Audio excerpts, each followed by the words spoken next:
নমস্কার বন্ধুরা, মৌসাম ক্রিয়েটিভিটি চ্যানেলে সবাইকে স্বাগত জানাই। আজকের রেসিপি ট্যাংরা মাছ ভাজা। তোমরা ভাবছো মাছ ভাজা আবার কি দেখবো, সে তো নতুন কিছু নয়, তবে এটা একটু অন্যরকম। চলো শেষ পর্যন্ত দেখতে থাকো। এখানে ট্যাংরা মাছ আমি ধুয়ে নুন হলুদ মাখিয়ে রেখে দিয়েছি।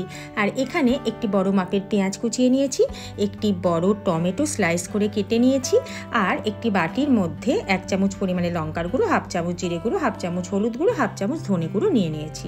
এবার এই মশলাগুলোর মধ্যে আগে একটু জল দিয়ে দেব, দিয়ে খুব ভালো করে মিশিয়ে নেব।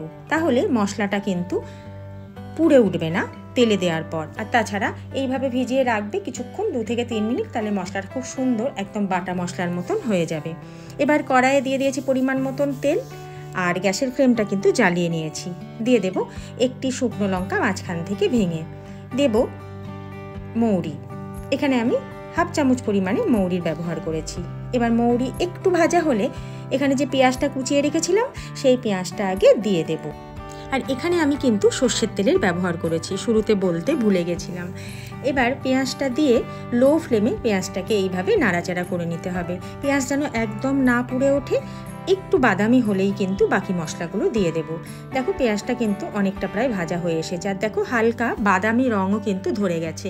এই সময় যে স্লাইস করে রাখা টমেটোটা ছিল সেটা আমি দিয়ে দেব। এবার টমেটো দিয়ে আবারও লো ফ্লেমে এইভাবে নাড়বো।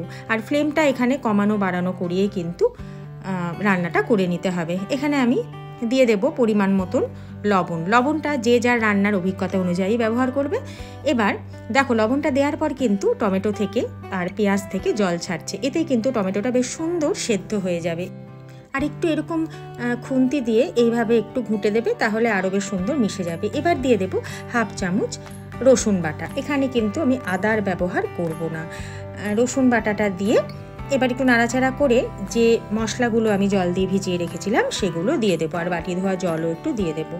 এবার খুব ভালো করে বাকি সব উপকরণের সাথে মশলাগুলোকে মিশিয়ে নেব। দেখো টমেটোটা আমি শুরুতে দিয়েছিলাম বলে সেই জন্য কিন্তু খুব সুন্দরভাবে টমেটো মিশে গেছে।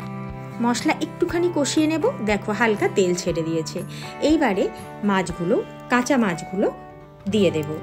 কাঁচা মাছ দেওয়ার পর এবার হালকা হাতে খুব ভালো করে মাছের সাথে বাকি মশলাগুলোকে মিশিয়ে নিতে হবে।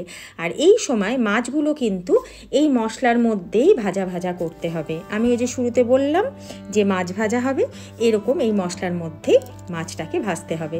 3টে কাঁচা লঙ্কা এখানে দিয়ে দিলাম মুখ চিরে। আবারও খুব ভালো করে এইভাবে হালকা হাতে একটু করে রাখতে হবে, আর একটু করে নেড়ে উল্টে পাল্টে মাছগুলো দিতে হবে, যাতে মাছটা মশলার মধ্যেই সুন্দর ভাজা হয়ে যায়। ট্যাংরা মাছের এই রেসিপিটা কিন্তু দুর্দান্ত খেতে লাগে বন্ধুরা, একবার অবশ্যই বানিয়ে গরম গরম ভাতের সাথে খেয়ে দেখো। মাছ ভাজা প্রায় হয়ে এসেছে, দেখো মশলা কিন্তু হালকা হালকা লেগে যাচ্ছে নিচের দিকে, আর তেলও কিন্তু চারিধার দিয়ে সুন্দরভাবে বেরিয়ে গেছে, আর মাছগুলোও ভাজা হয়ে গেছে। এবার আরও একবার একটু সাইড থেকে এইভাবে ছাড়িয়ে দিতে হবে, আর সামান্য এখানে একটু জলের ব্যবহার করব। আর তোমরা যদি ভাবো যে এখানে জল দেবে না, তাহলে এইভাবেই নামিয়ে দেবে, তাও দুর্দান্ত লাগবে গরম গরম ভাতের সাথে।